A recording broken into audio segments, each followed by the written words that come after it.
Good evening, everybody. If I could have your attention. Welcome to East Tennessee Historical Center, East Tennessee History Center. I'm Dr. Warren Doctor. I'm the president and CEO of the East Tennessee Historical Society. Thank you all for coming out tonight to hear Dr. Robert Bland. We're very excited to be hosting this. Just a few things before we get started. Usually I like to discuss some of the programs that we have coming up. We don't really have anything coming up in January and February besides this event because we're working on getting our programming in ducks in a row because this is the 250th year of the United States. And so I'm a part of the commission for the 250th for the state of Tennessee. And so we're doing a lot of planning for stuff later in the year. So there will be loads of programs coming up, and I should say, in fact, I'm giving a program here in March. So I'll also be doing one of our lectures, which will be a lot of fun. But brown bags will be happening. And I should also mention before we get started tonight, if you don't have a copy of Dr. Bland's book, they are available for sale in the lobby, and I think he's probably doing a signing later, which will be great. The next thing I want to say is, again, thank you for coming out and supporting the East Tennessee Historical Society. If you're not a member, I would love for you to become a member. That would be great. And also LaKenya Middlebrooks here, who is on my board, so I have to say that contractually. Exactly. So everybody should become members of the society so we continue to have these kinds of events. And finally, I will introduce our speaker tonight. I'm really excited to hear about this. We were just having a conversation. I really think the action for the study of the Civil War in the South is actually in Reconstruction. So many people have focused on the Civil War, and we're really excited because we also have a lot of documents here in the center that focus on that. But Dr. Robert Bland was also telling me he did his undergraduate at Williams College in Massachusetts. And he's a recipient of his PhD in history from the University of Maryland. His research has been supported by the Social Science Research Council, the Woodrow Wilson National Fellowship Foundation, and the National Endowment for the Humanities. So we're very, very excited to host him this evening. And I will turn over to you. Thank you so much. Thank you. Thank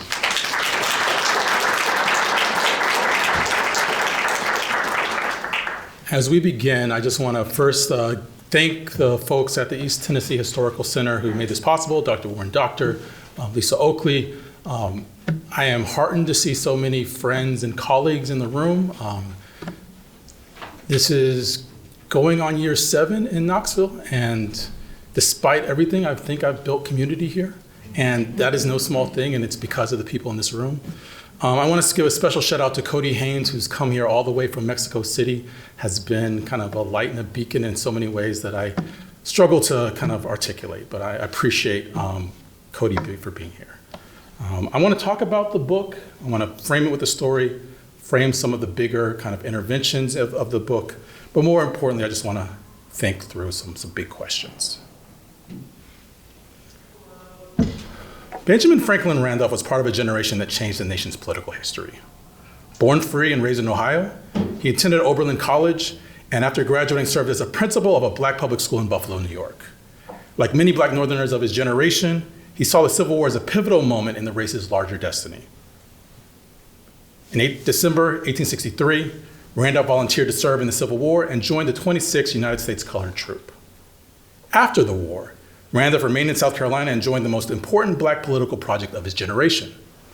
During Reconstruction, he participated in a colored convention in Charleston, joined the Freedmen's Bureau, and established a weekly newspaper.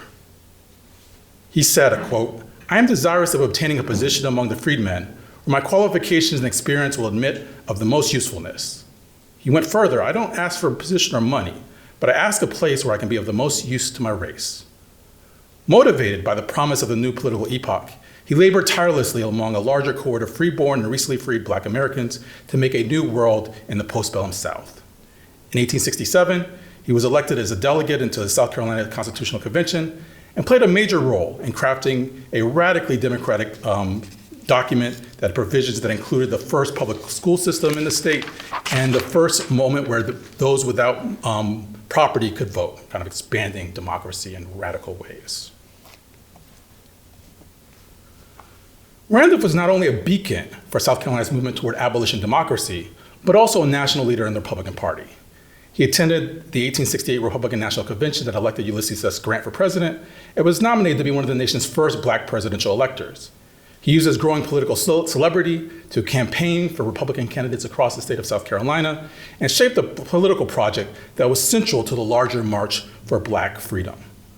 Yet on October 15, 1868, while Randolph was in the midst of that very work, campaigning for the party of Lincoln and Grant, in the state's increasingly violent upcountry region, he was gunned down while changing chains, and gunned down by maskless assailants who were able to escape, were never prosecuted. Benjamin Randolph's funeral serves as one of the first moments where this eulogistic memory of Reconstruction was used to provide a forceful defense for the project's larger importance in the Black world. In the immediate aftermath of Benjamin Randolph's assassination, prominent members of the Low Country's political party began to deploy Randolph's death to reconstitute the bonds of the state's Republican coalition. As one party member noted, he seemed to fully comprehend the fact that our state had been very much broken, the fragments scattered, and to gather them up and properly unite them, a master workman was required.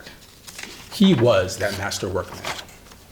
Another ally mentioned that it is our duty to erect a monument to his memory, not only to mark his resting place, but also to commemorate the cause for which he lived and for which he nobly laid down his life. We see some of these markers to remember Randolph in the state legislature's periodical. They put a memorial to him, and more importantly, in 1872, a funeral, a cemetery was established that not only served as his resting place, but the resting place for several other Reconstruction era leaders. Here, I want to emphasize that my book is telling the story not only of Benjamin Randolph, but the larger world that he helped build, the cohort that helped build this world, and the structural struggles that they confronted in the midst of the late 19th and early 20th century.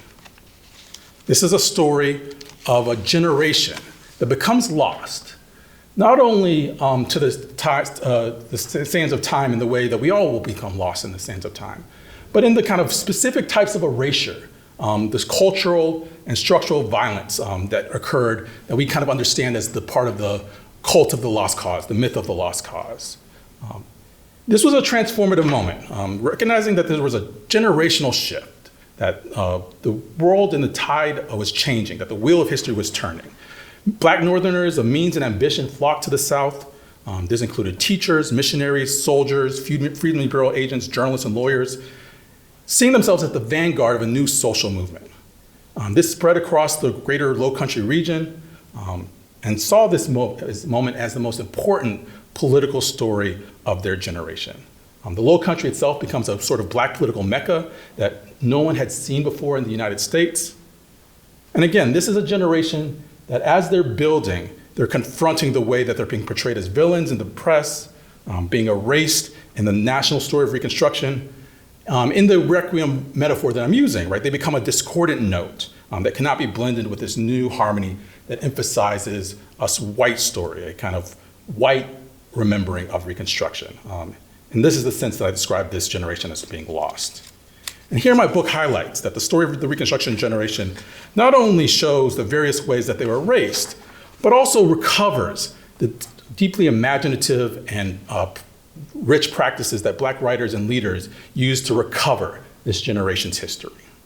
So I'll begin telling some of that story, and obviously there's a broader historiographical argument here, and I'll leave that for the historians in the room if you want to ask historiographical questions.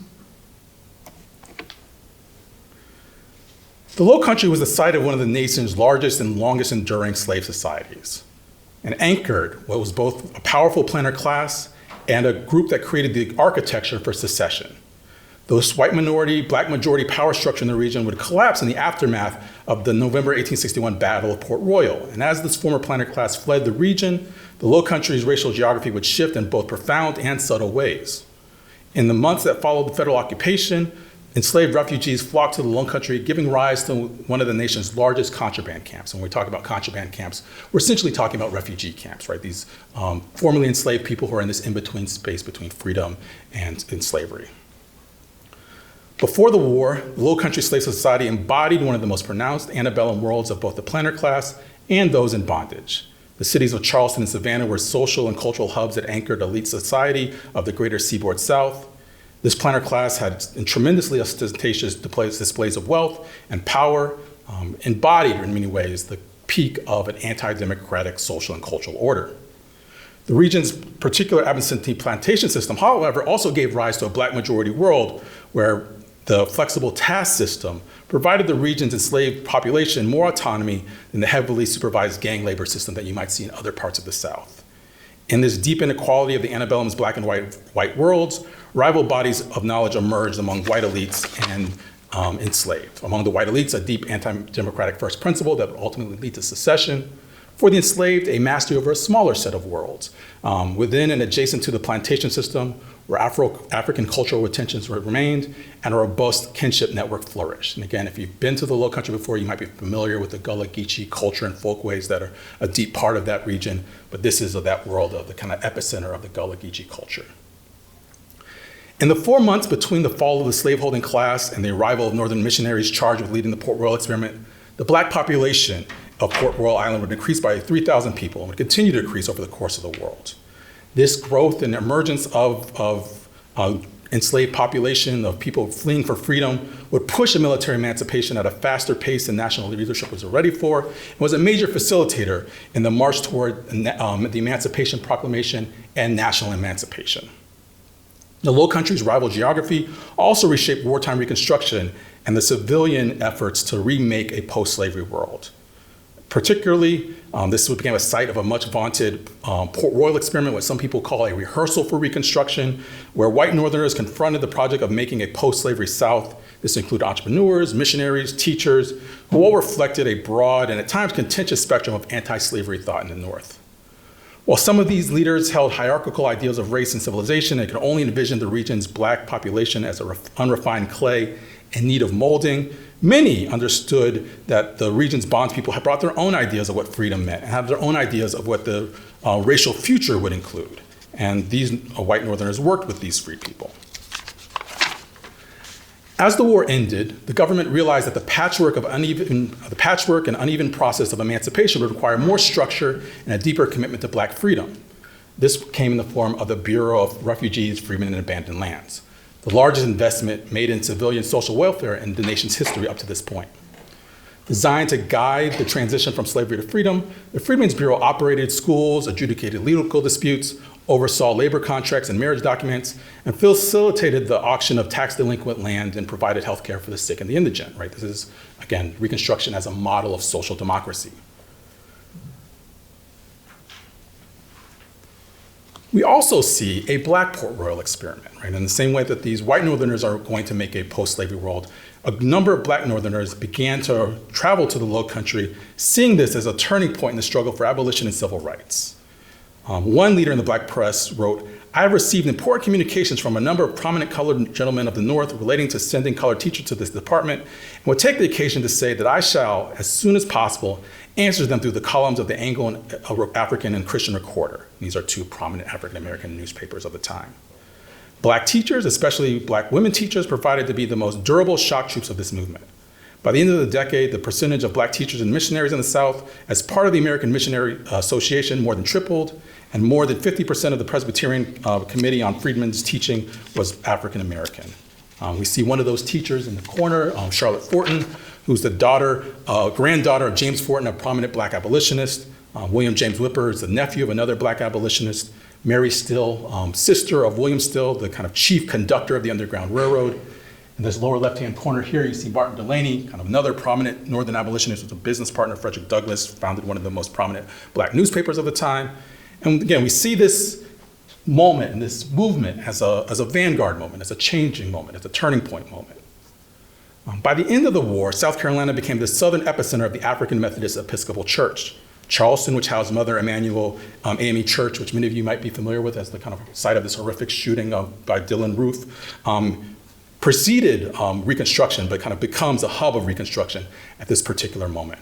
Waves of black missionaries affiliated with the AME Church traveled to the region during the war to midwife a nascent post-slavery world.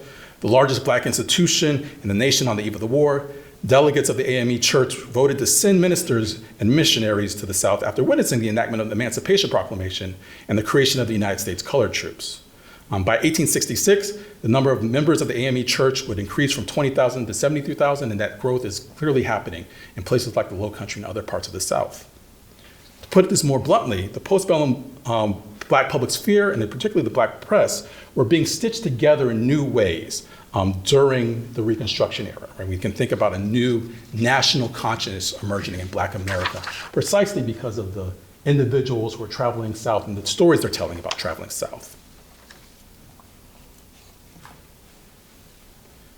South Carolina's Black political world would become hyper-visible in the larger story of Reconstruction. South Carolina would become the only state to have a Black majority in its state's legislature, and many of these figures who serve in this legislature are coming from the Reconstruction generation's northern cohort. The Low Country's Black political world would deeply influence the state's larger Black political culture. In 1871, when a group of Black politicians from across the region met for a colored convention in Columbia, the legacy of the antebellum Black political world would collide with the current struggle to define this next chapter of racial destiny. This is in one speaker. It is our privilege in addressing you to utter the voice of 4 million citizens of this great country. That voice is addressing to those whose human feelings rendered practical the consummate act that elevated so vast a body at once to the enjoyment of our civil and political manhood, the rise of civil rights and national citizenship. At the zenith of this nascent political culture stood the Rowland Sisters Salon in Columbia, and the Rowland Sisters are pictured in this right-hand corner. Led by Frances Rowland Whipper, who marries a major Reconstruction politician, as well as her younger sisters, Catherine, Charlotte, Marie, Louise, and Florence, the Charlestonian family regularly hosted Black and white politicians, lobbyists, and journalists in their regal home near the State House, which became, quote, the Republican headquarters, end quote, of the state. This is one observer. Their manners were refined and their conversation unusually clever, and their surroundings marked them as ladies of keen taste and rare discernment. But for their color, they might have moved in the highest circles of Washington and New York, end quote.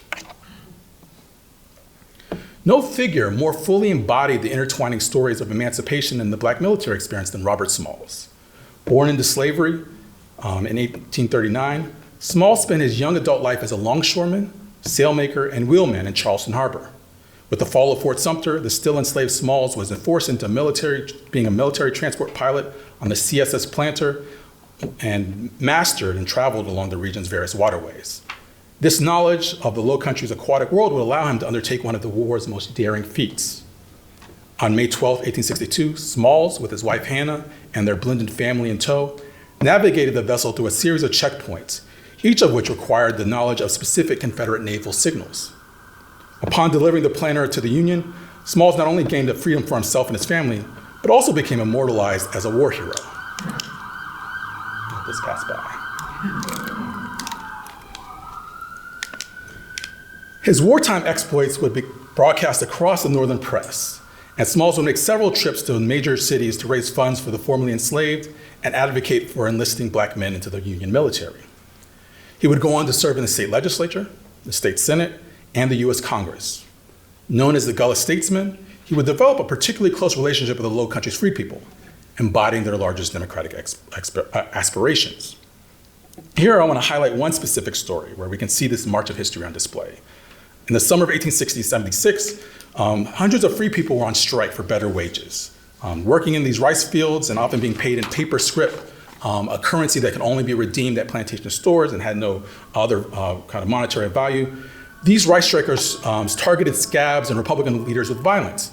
Armored clubs, pistols, swords, and other weapons, the aggrieved rice workers destroyed the property belonging to planters, including wagons carrying harvested rice.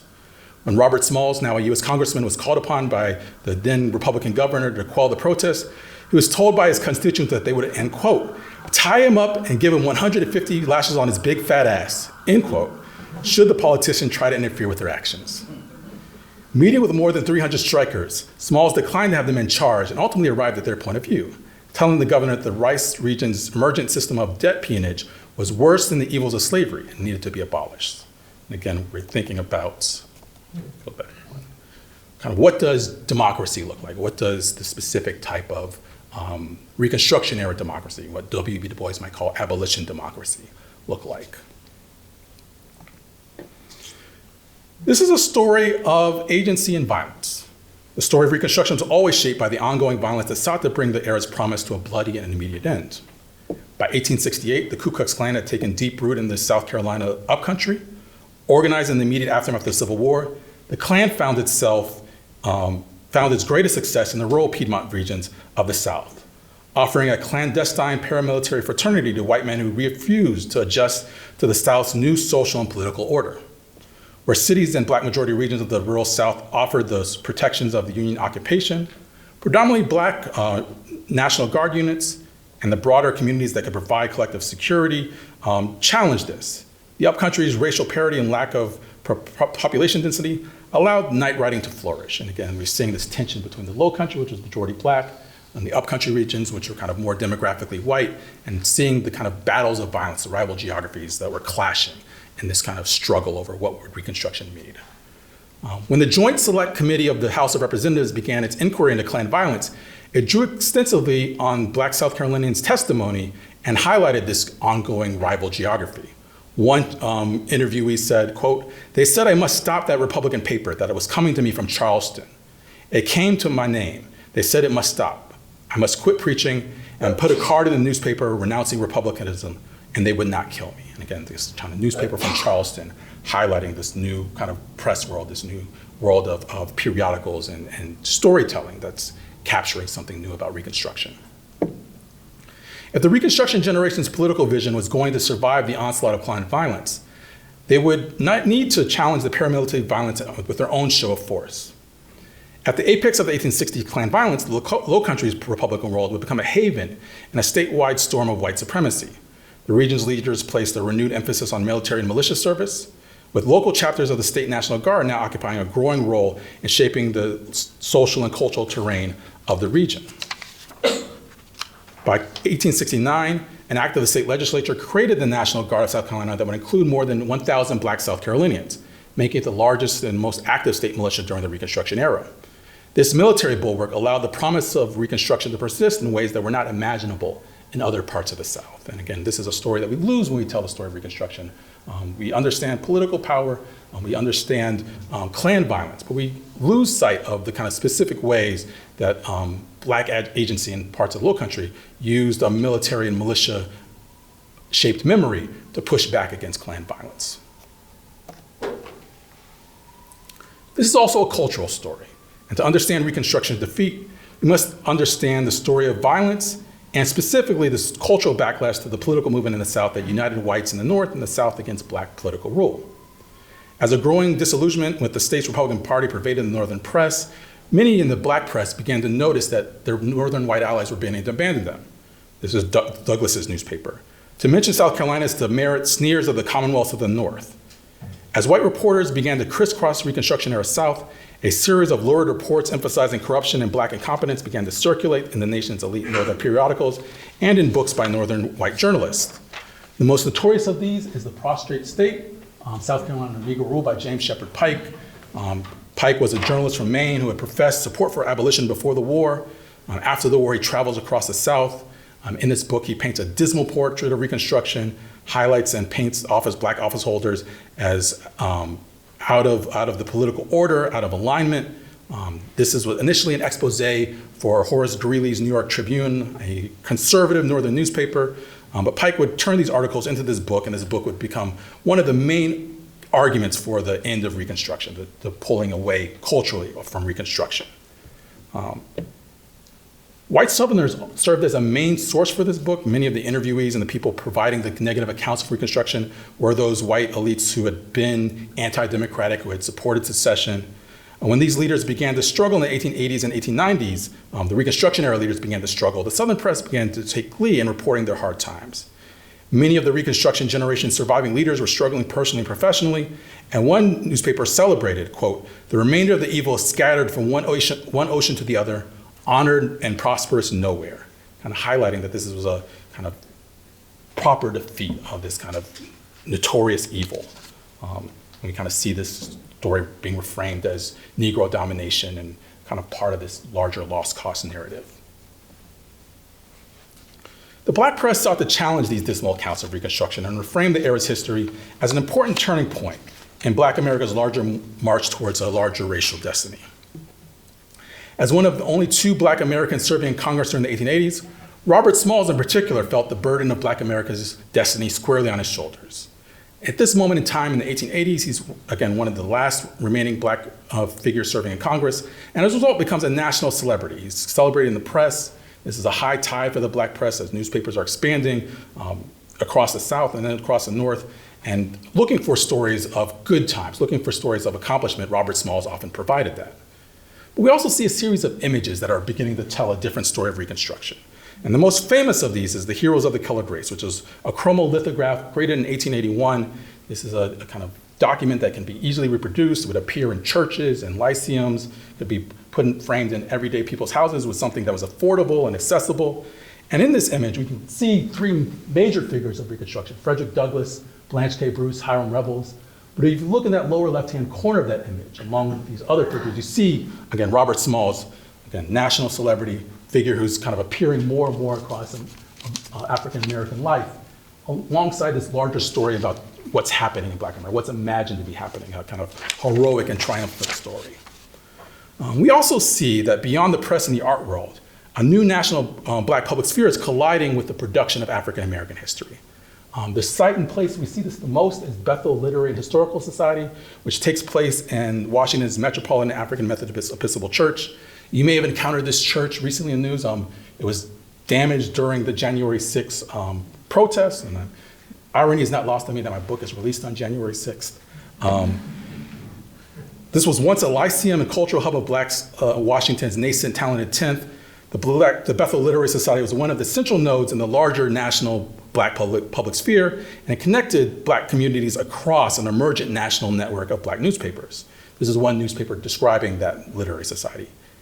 Every Washington correspondent of the colored press, and there are now more than there were ever, gave a conspicuous notice to this institution. And the editors of their home papers often continued the discussion. And this is one of the kind of Bethel Literary's historians highlighting this new network that is emerging. By the 1890s, we slowly began to see this story of Reconstruction and the kind of literal political project begin to fade. And you can't tell this story in South Carolina without telling the story of this man in the left, Benjamin Tillman. Tillman's born in the upcountry. He participates in the paramilitary efforts that overthrow Reconstruction. Later, in the early 20th century, when asked about Reconstruction, he says, "We took the government away. We stuffed ballot boxes. We shot them. We are not ashamed." He serves 2 terms as a governor of the state. He will then be appointed to the US Senate. This is before senators were democratically elected. And one of his last acts as kind of leader of the Democratic Party was to struggle to kind of consolidate white supremacy, right? There was always tension within white South Carolinians between elites and those who were poor farmers. There was always alliances that could be built between poor whites, and Robert Smalls kind of saw his political ability to build coalitions in the Lowcountry to keep his own political world alive in the Lowcountry. But this region is, and this is a story I tell in the book, gets damaged by a hurricane. Many people are kind of leaving the region. The Democratic Party is able to capture the governor's house, all the state congressional seats, and finally is able to call a new constitutional convention in 1895. Hoping to follow the model of Mississippi's 1890 convention, which would place new draconian measures on voting rights, literacy tests, poll taxes, all those measures that we are familiar with that kind of bring about disfranchisement. South Carolina hopes to be the second state to kind of begin this march of white supremacy in the political South. The Black delegates who attend, and these are the men in the middle, all are from the Lowcountry, all had served in political office during Reconstruction, understood that they were fighting an insurmountable fight, that they were fighting their own lost cause. And yet, they understood that their fight and their mission was not to the audience in that state house, but it was to history. It was to a larger national public. Robert Small's daughter, Sarah, placed her father and the other delegates' speeches in a public publication. And in that publication, she highlighted, quote, "Indeed, it may have been an object lesson planned by the all-wise God to teach the haughty, boastful sons of Carolina that there are Negroes capable and amply qualified in every respect to protect themselves whenever it became necessary to do so. That those few representatives of the race were but of a very small part of a rising host that time and education are bringing forward day by day in spite of lynching, caste prejudice, or any other methods used against them," end quote. This document also included many letters from Black churches and Black newspapers across the country that praised her father and the other delegates.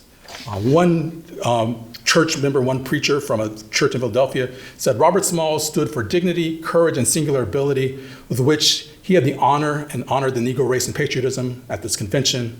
Another newspaper commended Smalls for his heroic last stand, stating, and quote, Mr. Smalls was a potent factor in this convention, and the ringing speeches made by him were masterpieces of impregnable logic, consecutive reasoning, biting sarcasm, and fiery invective.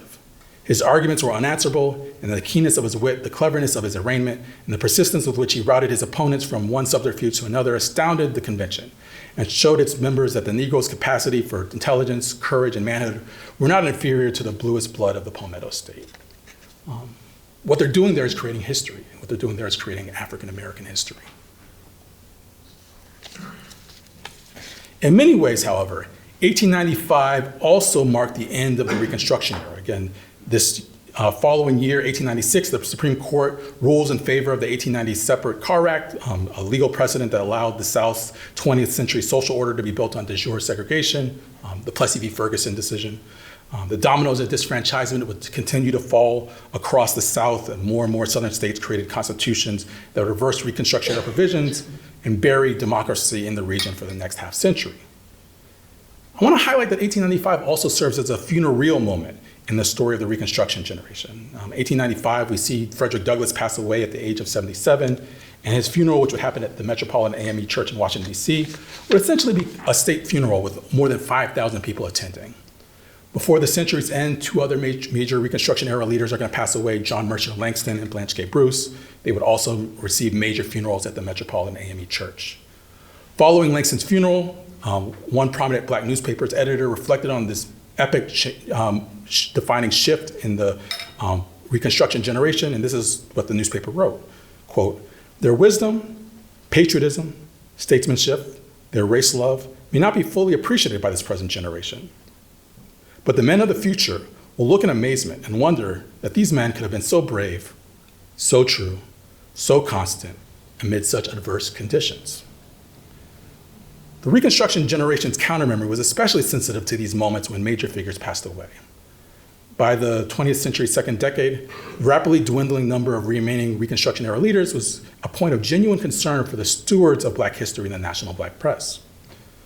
When Robert Smalls passed away on February 23, 1915, the national Black press covered his death with a deep sense of generational loss. And this is one writer. Robert Smalls, who has since gone to his rest, but his name will ever live. I consider this, Robert Smalls, an example for young people. He was not born with a book under his pillow, nor was he allowed to use one. But in the face of all this, he made his way. He went to Congress and made his record there. He pleaded for his people as one of the strong people of America.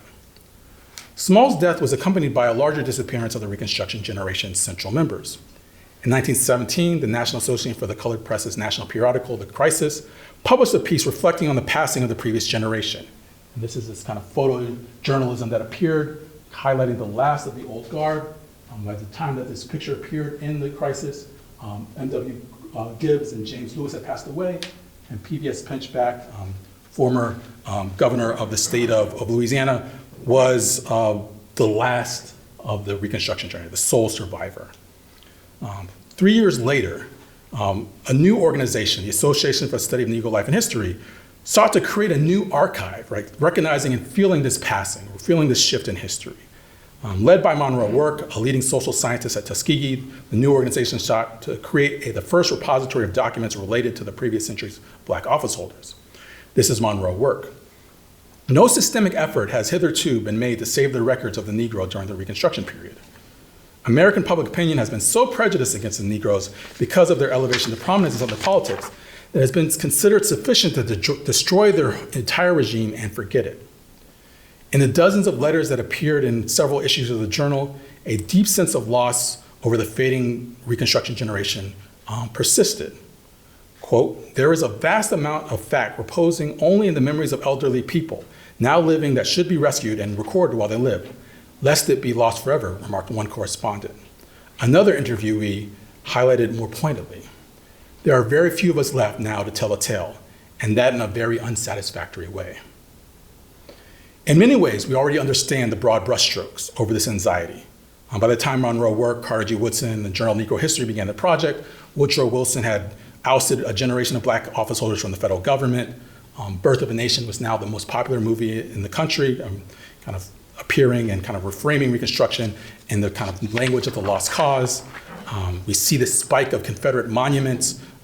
More than 400 are built in the first 2 decades of the 20th century. The United Daughters of Confederacy sees a spike in its own membership with more than 100,000 members who had a tremendous power over textbooks, over curriculum, reshaping the story of Reconstruction at the secondary and primary school level.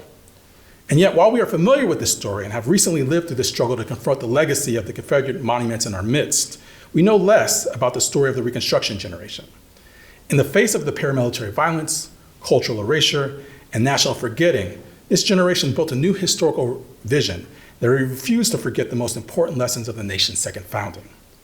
As we prepare to celebrate the 250th anniversary of the United States and the 150th anniversary of some of the most violent acts of domestic terrorism that sought to overthrow Reconstruction, we would benefit from remembering what this lost generation sought to preserve. Thank you.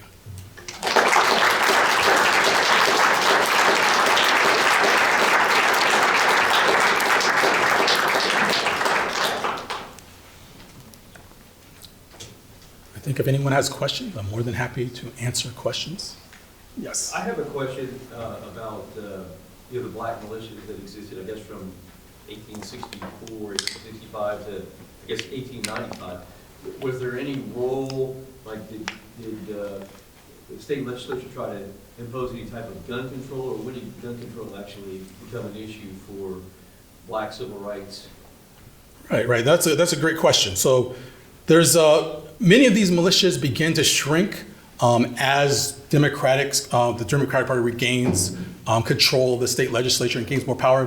But it's not until the early 20th century that you really begin to see, I think in 1905, there's a kind of major federal act that kind of provides state governments with more power to kind of limit arms. And up until that point, right, the kind of Low Country in places like Beaufort County, there was still an active militia that would still kind of practice drills, that would still kind of be armed. And by the time you get to the second decade of the 20th century, that is no longer so. So again, this is from 1869 up until 1905, you still see kind of this militia culture persisting in the Low Country.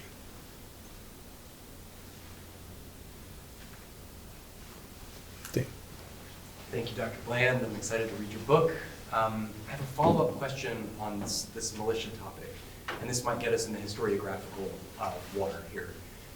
How does the story about black militias and the possession of force and arms counter or complement the story about the presence of federal troops in the South as a way to sustain black civil rights? In other words, is this a question of kind of internal self-determination or counterbalanced with kind of federal force? How do those two relate? Right. And that is one of the tensions I'm wrestling with, right? For folks who are familiar with the historiography, Stephen Hahn kind of writes in the early part of the 21st century about black majority regions like Beaufort County inherently having kind of a long Reconstruction because of demographics. And one of Hahn's students, Greg Downs, highlights kind of the ways that we need to understand occupation as kind of federal occupation as being the primary reason why Reconstruction works, and as you kind of move away from that, Ulysses S. Grant becomes less willing to kind of use the federal government to occupy parts of the South, and also it's just difficult, right? Even when there was a stomach for occupation, you can only occupy so much of the region for so long. That occupation still mattered, and that kind of allowed Reconstruction to persist. And yet, the story of the militias, which again is not a federal story, but this is kind of coming out of the state legislature, kind of highlights that there is something happening at the local and state level that is lost in this kind of emphasis on the national story of Reconstruction. That what Robert Smalls and some of his allies were doing, and kind of one of the kind of sobriquets that Robert Smalls gets is General Smalls, and that's because he's a general of this National Guard. He's a general of this kind of militia. That ability to kind of hold that position, that office, to kind of embrace a militia culture, which you see in various Low Country holidays like Emancipation Day, Decoration Day, not only kind of preserves a larger unionist memory, but kind of preserves a local political culture and a local political power in ways that you don't see in other parts of the South. In the back. did I guess the soldiers of the militias, did they elect their own officers? And was there an underlying structure which facilitated cooperation among the different militias? Yeah, so each of these militias appointed specific officers. So the figures who were kind of already had political power, like Robert Smalls. I don't talk about William Whipper in this talk, but he's also emerges. They are not elected officials, but they are often very popular, and there's a real sense that this is a kind of position that allows for political advancement or a political visibility. That second part of your question? Was there any sort of structure among any of the militias which facilitated cooperation among them, or even maybe a hierarchy among them as far as who would be in charge if several of them worked together for purposes of self-defense? Right. They often didn't work. They were often very kind of locally or regionally specific. There were kind of, for each major kind of metropolitan or region, there would be a militia. Sometimes they would parade together, but as far as I've seen in the records, there was not a lot of cooperation, kind of uniting forces, for example, to kind of send the militias against the Klan all at once, for example. Yeah, thanks for the excellent work and presentation. So you talk a lot about the sort of lost political generation and that these are folks who become involved in the political process, office holding. But can you talk a little bit about the significance of the legacy bar? Because in a lot of ways, we get the sense that once African Americans lose, or they're disenfranchised and lose the right to vote, that their political resistance and engagement kind of falls off. But what we see with a lot of these people, like Milton W. Gibbs, he becomes a banker, talk about the Bethel Literary Historical Society. Could you talk a little bit about the ways in which these folks emerge in other spheres? They're still kind of doing the work of political resistance and things like that. Right. And in many ways, right, I am using political in the old-fashioned sense. In this talk and in the book, I'm emphasizing electoral politics, state and local political parties, but right, the kind of long kind of charge of African American history is to kind of find the infrapolitical, right? Find ways that politics can operate outside of the formal channels of party politics or electoral politics. Just to kind of go back to the kind of old school conservative argument, many of these figures continue to hold appointed political office, right? They serve in ports of customs, serve as post office, kind of postmasters, revenue agents, well into the early 20th century. So we can kind of see the legacy, and even in the Low Country, you still see people, black people voting in municipal elections in small numbers, but in numbers. But to your point, right, the kind of Jim Crow era has a rich lowercase p political tradition that involves associational life, institutional building, the political work that happens in churches that someone like Evelyn Higginbotham highlights in Righteous Discontent that requires kind of political savvy, requires political skill in any other world, right? We would kind of understand that as kind of a type of politics. And obviously we can think about the kind of world of union organizing, kind of movement building. NAACP emerges in the second decade of the 20th century. Marcus Garvey's Universal Negro Improvement Association emerges, and those are clearly political organizations, even though that politics is a kind of the social movement sort as opposed to the electoral political sort. Does that, Mark? Yeah, so the Robert Smalls, he's often on a list of people that we most need a movie about. But even in his own time, according to the book, he talked about how he gets pushed back from people of his own race on questions of who should lead and who should be in charge.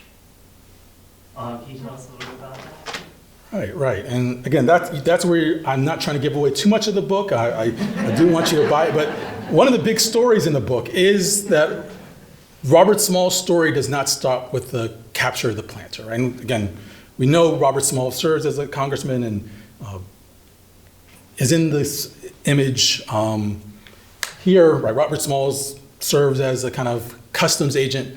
In some ways, we might not think about Robert Smalls in the kind of language of the 19th century political boss. Some of you have seen this Netflix miniseries, Death by Lightning, and kind of highlights the kind of world of the Port of Customs in New York. Robert Smalls operated a similar world in Beaufort County. And with political power, that means that you have access to resources, you have access to people higher up in the power in the party. You have political power that allows you to punish your enemies.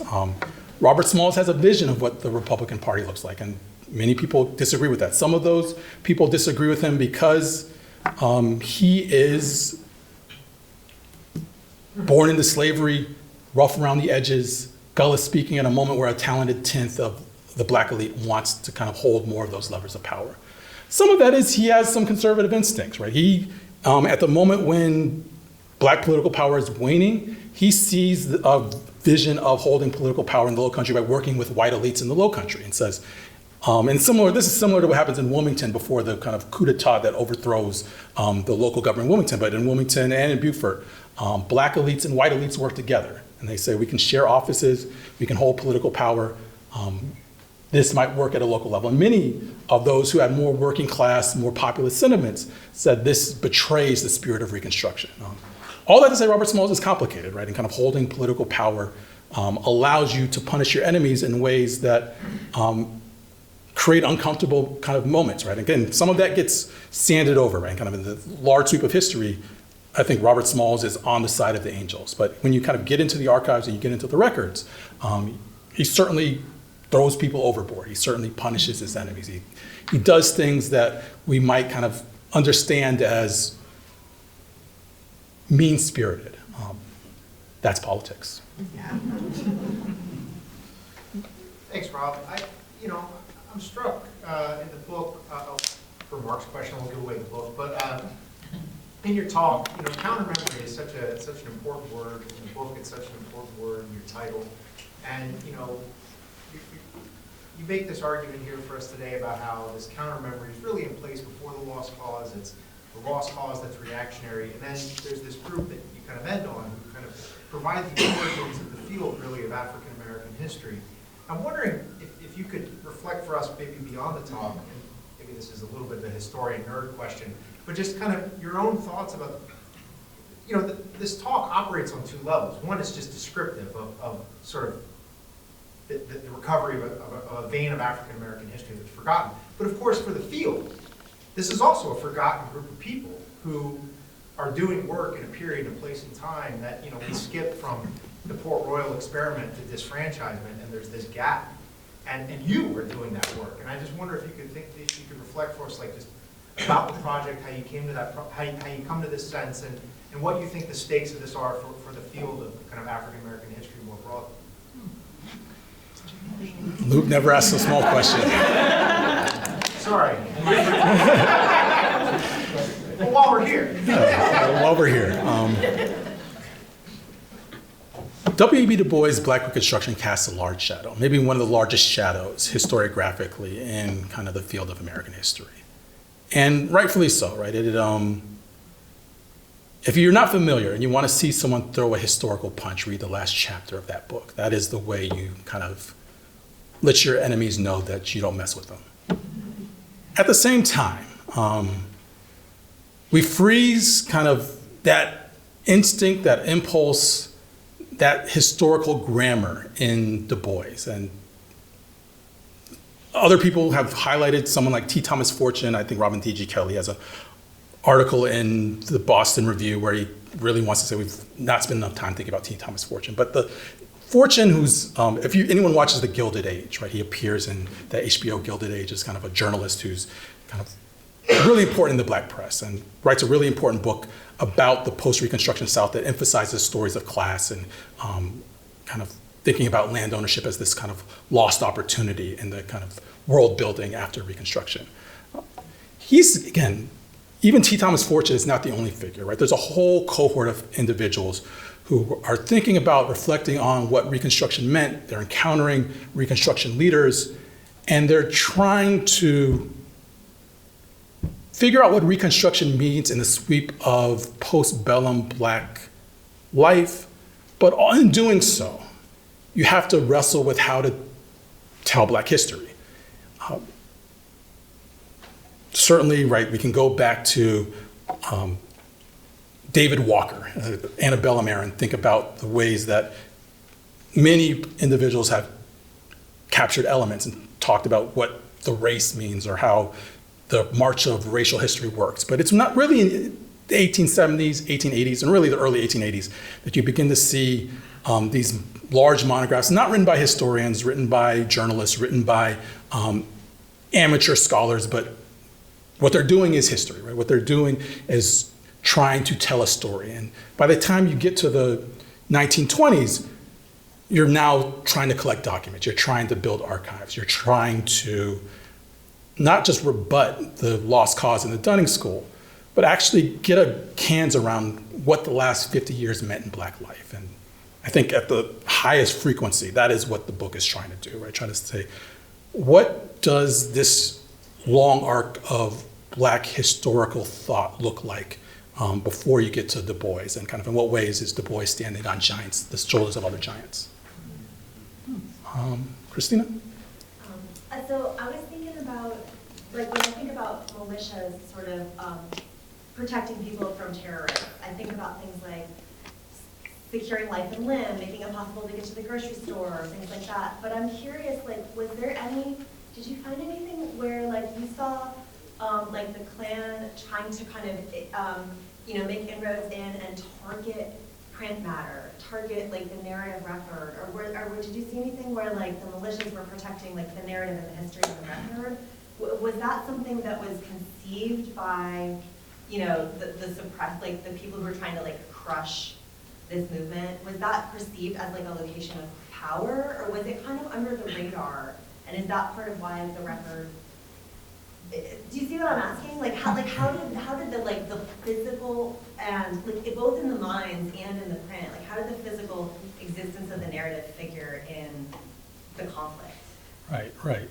And so that account where the individual who's a preacher has a newspaper from Charleston and that's the reason he's targeted really kind of serves as a flashing light. I would like to draw that strand out and find more there, and I have not.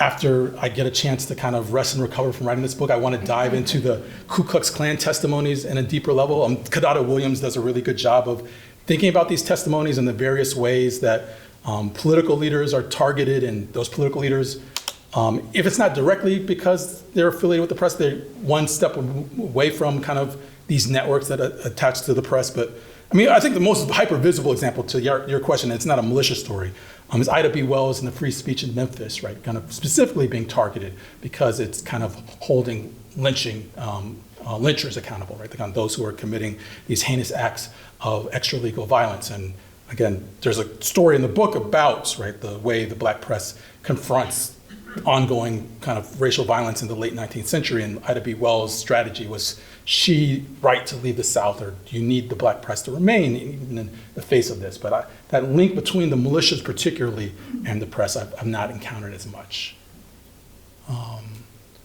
Damon?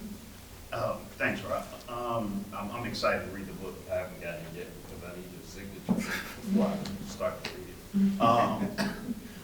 I know this is a highlight of South Carolina low country Reconstruction and politics, but who, in your opinion, who do you, across the United States, we know, like, people are getting elected office, et cetera, who had the most robust time frame, like the most robust political impact during this time frame?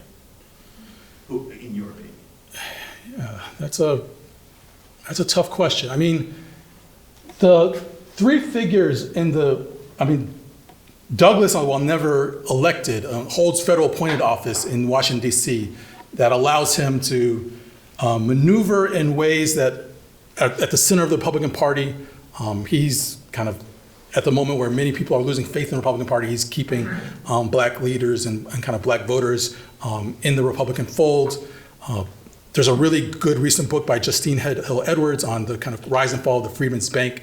And Douglas is asked to be the chairman of that bank when it's clear that the bank is failing, precisely because he has this immense amount of political capital. But I would make, again, the argument for Robert Smalls, right? Robert Smalls serves 5 terms in Congress. He holds appointed office as a kind of customs officer for nearly 2 decades, is attending Republican conventions well into the 20th century.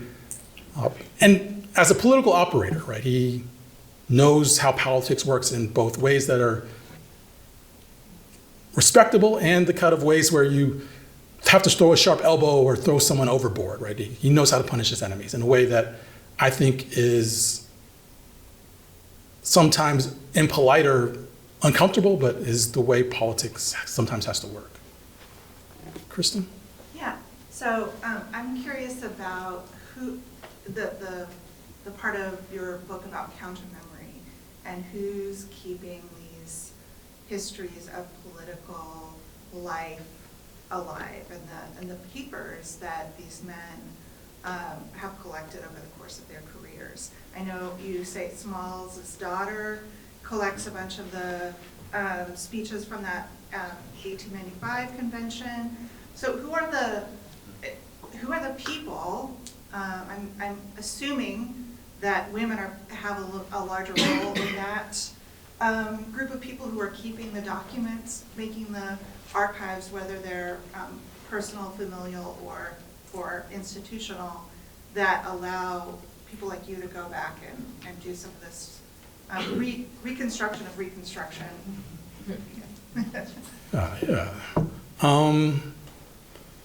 It's daughters, right? It is Robert Smalls' daughter.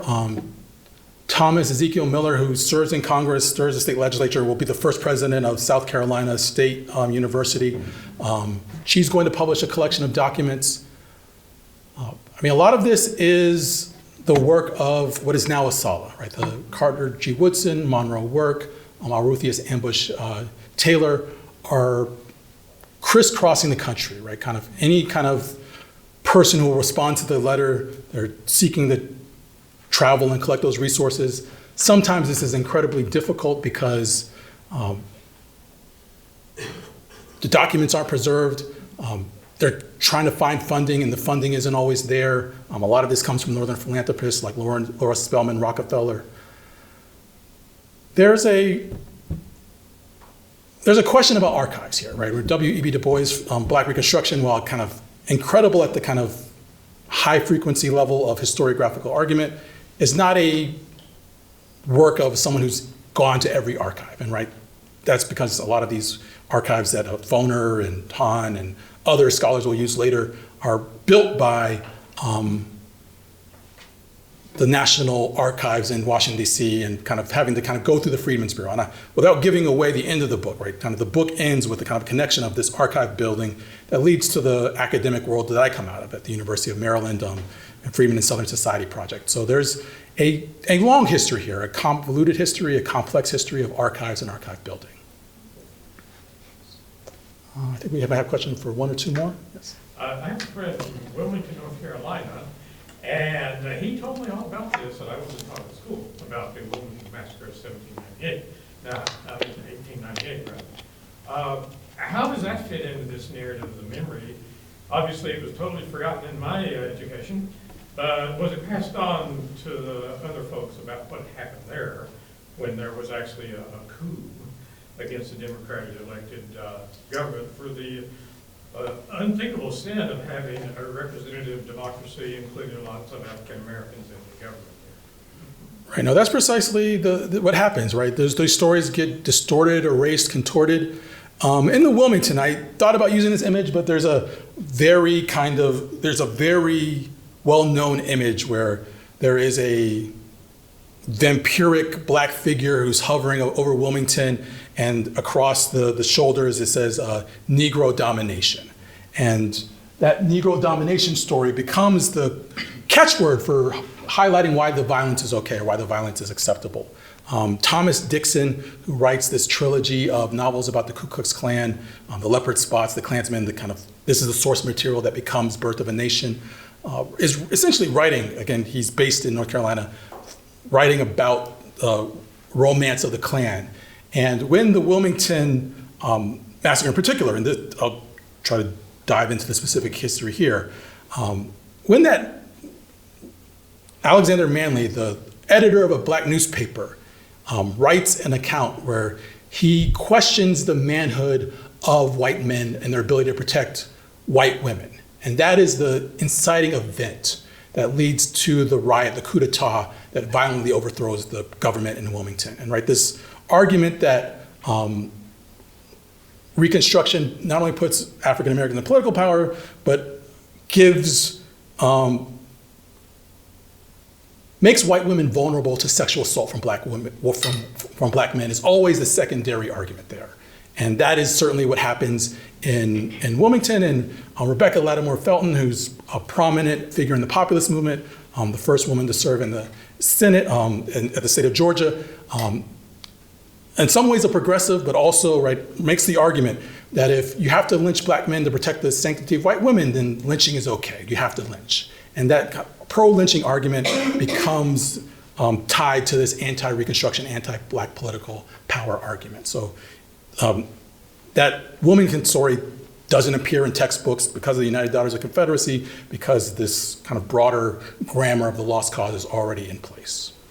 Thank you. Sarah? Yeah, do members of the Reconstruction generation talk about their cultural struggle as the preservation of countermemory, or do they talk about it as memory? Right. Countermemory is my term of art. They often, in the records, talk about legacy. They talk about a generation that's being forgotten. Even memory, right? Memory is often very subjective when you encounter in the record, where what I remember, I'm afraid people are going to forget. But the term countermemory, right? That is obviously Foucault and all these academics who are theorizing about memory, but I think it's a useful term for thinking about what they're doing.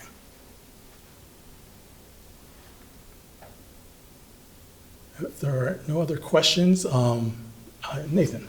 I just want to say thank you for writing this book. I think as an African American young man, even though I'm not that young anymore, I'm always looking for bridges, right? Because a lot of our history has been denied to us. And the fact that you are highlighting this, I used to think that, prior to the civil rights movement, there really wasn't a lot of resistance. I didn't have an education that was deeply rooted in what was really going on. So I just want to say, thank you for showing this, because I think our young people need to understand that this was a struggle that they were continuing. It's a struggle that continues today, and it requires sacrifice. And I think with the winds that are blowing right now, that's a very, very important message for our young people to understand. What you're writing here in a lot of places is being banned. It's not even a lot, so right as we were getting this, I'm not saying we didn't always have an awakening, but as we started to have more of an awakening of our history, it's really being shut down. And I really struggle with that because, as you said, Small and all these other very inspirational people have largely been lost. And so I just want to say thank you for being a bridge builder. Thank you for bringing, these are very important concepts that we need to continue to understand and continue to advocate for and continue to fight for. But if we don't know this information, it's very difficult for us to get to the other side. So I just want to say thank you for your work. And I know, my brother, I can only imagine the struggle that you're going through when you put this information in front of a lot of people that really don't want this to be the narrative that is shared. I really appreciate that. I was responding, but I don't think I can end it any better than what you did. I just say thank you for coming out.